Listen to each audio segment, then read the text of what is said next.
Hello everyone.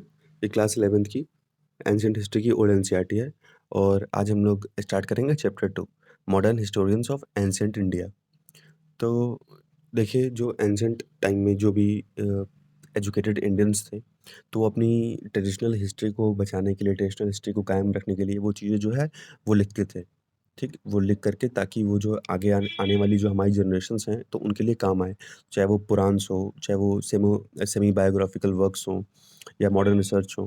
तो ये सब जो शुरू हुआ ये second half of the 18th century के टाइम पे ये सब शुरू होता है। और ये इसलिए शुरू होता है क्योंकि जो नीड रहती है कॉलोनियल एडमिनिस्ट्रेशन की मीन्स जो ब्रिटिशर्स जो आए होते हैं, तो अब उनका ये मकसद होता है कि हम यहाँ पे जो मीन्स पहले तो वो ट्रेड करने आए थे, लेकिन बाद में वो रूल करने लगते हैं। तो रूल करने के लिए किसी भी अगर आप कहीं भी रूल करना चाहते हैं, तो वहाँ के जो कल्चर्स हैं, वो आपको जानना होगा, वहाँ की जो हिस्ट्री है वो आपको जानना होगा। तो उसके पहले क्या करते हैं ये लोग कि जब बंगाल और बिहार पे जब 1765 के आस-पास जब ईस्ट इंडिया कंपनी जब बंगाल और बिहार पे जब कब्ज़ा कर लेती है, तो अब थोड़ा उनको एडमिनिस्ट्रेशन करने में डिफ़िकल्टी होती है। क्योंकि अब वो हमारे जो कल्चर्स है वो उन सब चीज़ों से वाकिफ़ तो रहते नहीं हैं। तो इसीलिए क्या करवाते हैं ये कई हमारी बुक्स को जो हमारी रिलीजियस टेक्स्ट्स हैं, उसको ये ट्रांसलेट करवाते हैं अपने लैंग्वेज में ताकि ये हमारे कल्चर्स को समझ सकें, जो हमारी हिस्ट्री है उसको समझ सकें।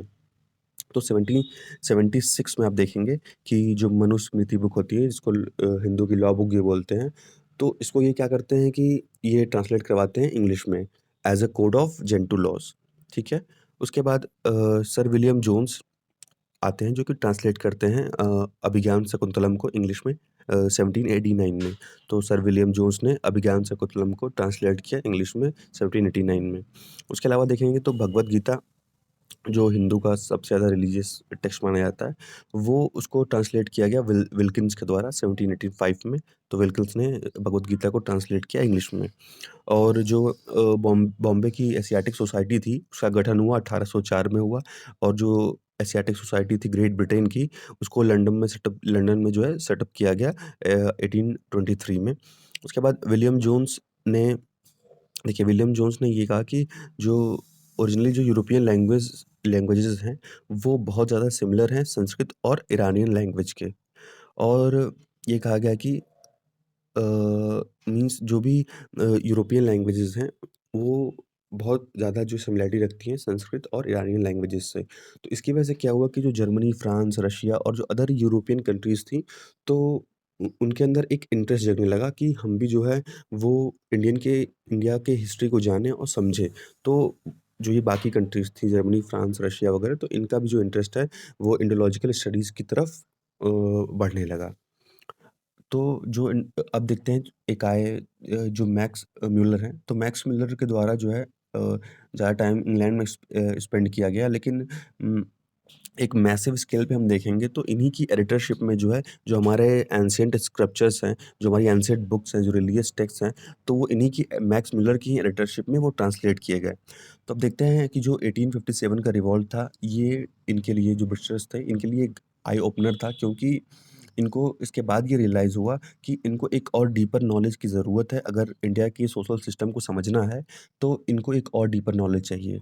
उसी तरह जो कृष्णन जो मिशनरीज़ थे, तो वो भी ये चाहते थे कि कुछ ऐसा हिंदू रिलीजन में हमको कुछ ऐसे वल्नरेबल पॉइंट्स मिले, जिसकी वजह से हम ज़्यादा से ज़्यादा लोगों का जो धर्म परिवर्तन है, वो करवा सकें और ब्रिटिश एम्पायर को और ज़्यादा स्ट्रॉन्ग बना सकें। और तो क्या होता है कि एक और होते हैं ये ऑर्थर स्मिथ इनका नाम होता है, जो कि मीन्स एक सिस्टमैटिक हिस्ट्री क्रिएट करते हैं एंशिएंट इंडिया की 1904 में ये पब्लिश किया जाता है।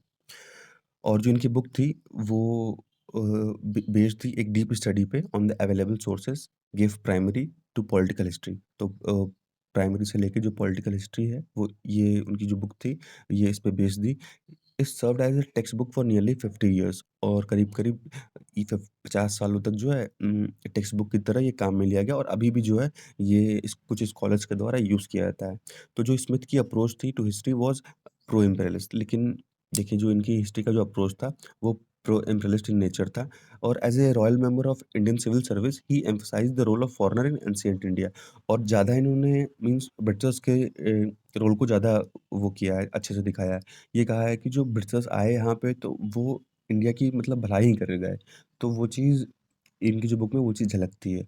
और उसके अलावा जो 1/3 ऑफ द बुक में इन्होंने सिर्फ़ अलेक्जेंडर के इन्वेज़न की बात कही है। अब देखते हैं महाराष्ट्र में जो है रामकृष्ण गोपाल भंडारकर थे और विश्वनाथ काशीनाथ रजवाड़े, जो कि ये 2 great great scholars as a great scholars emerge हुए, जिन्होंने एक तरह से हमारी पॉलिटिकल हिस्ट्री और सोशल हिस्ट्री को रिकंस्ट्रक्ट किया, ठीक है? दोबारा से कंस्ट्रक्ट किया। और आरजी भंडारकर जो थे उन्होंने रिकंस्ट्रक्ट किया political history of Deccan, of the Satavahanas and the history of Vaishnavism and other sect. तो जो आरजी भंडारकर थे उन्होंने रिकंस्ट्रक्ट किया हमारी जो पॉलिटिकल हिस्ट्री है, जो सातवाहनाज़ की हिस्ट्री है, जो वैष्णविज़्म की हिस्ट्री है। तो इन सब चीज़ों के दोबारा जो है आरजी भंडारकर ने रिकंस्ट्रक्ट किया। देखिए आरजी भंडारकर जो थे वो एक ग्रेट सोशल रिफॉर्मर थे। Through his research, he advocated widow remarriage and castigated the evils of caste system and child marriage.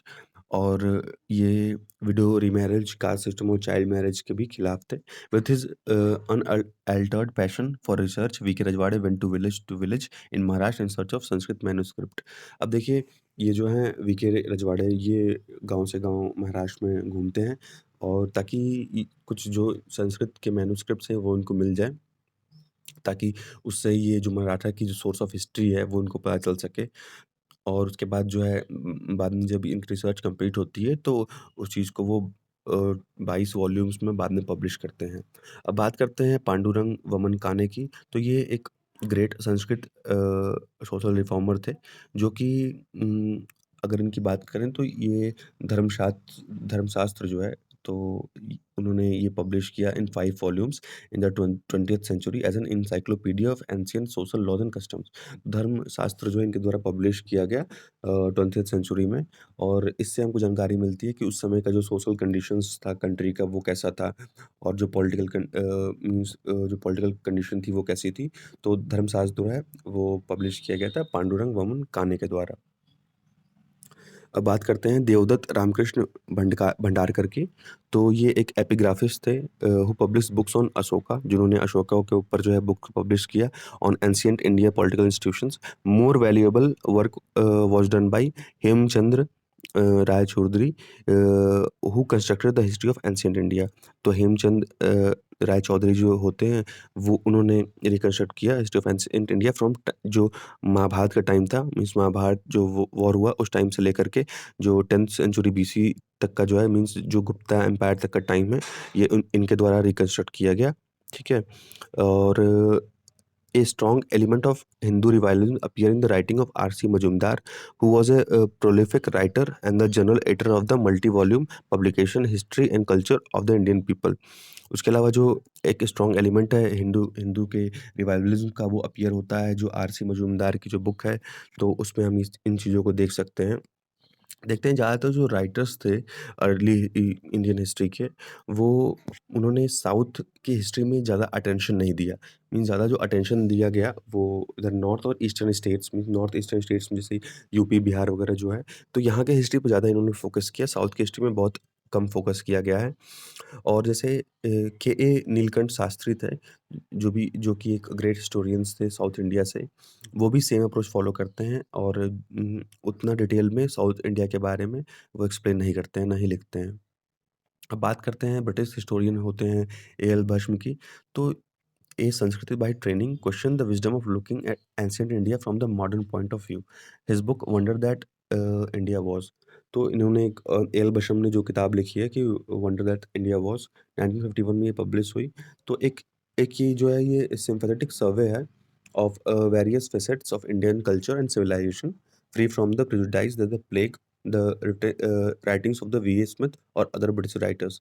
तो जो ए एल भस्म है वो भी देखेंगे तो आप उनकी जो लेखन शैली है, उन्होंने भी ज़्यादा साउथ के साइड में फ़ोकस नहीं किया। उन्होंने भी जो है यहीं की जो ईस्टर्न स्टेट्स की जो हिस्ट्री है, नॉर्दर्न स्टेट्स की जो हिस्ट्री है, उसके बारे में ही ज़्यादा इनकी किताब में आपको मिलेगा देखने को। तो अब हम लोग जो उसका 3rd चैप्टर है एंशिएंट हिस्ट्री का, type of sources and historical construction. Means क्या-क्या सोर्स रहे, कहाँ से हमें अपनी हिस्ट्री का पता चला, जैसे कुछ रिटन सोर्स होते हैं, उसके अलावा कुछ पैलियोग्राफिक, कुछ एपिग्राफिक, तो किस टाइप के सोर्सेज़ से हम अपने हिस्ट्री को कंस्ट्रक्ट किए हैं, जैसे कि कॉइन्स है, कुछ कॉइन्स मिले हैं, तो उससे हमें क्या सीखने को मिलता है। तो ये सब चीज़ें जो हैं, हम वो थर्ड चैप्टर में डिस्कस करेंगे। Thanks for watching.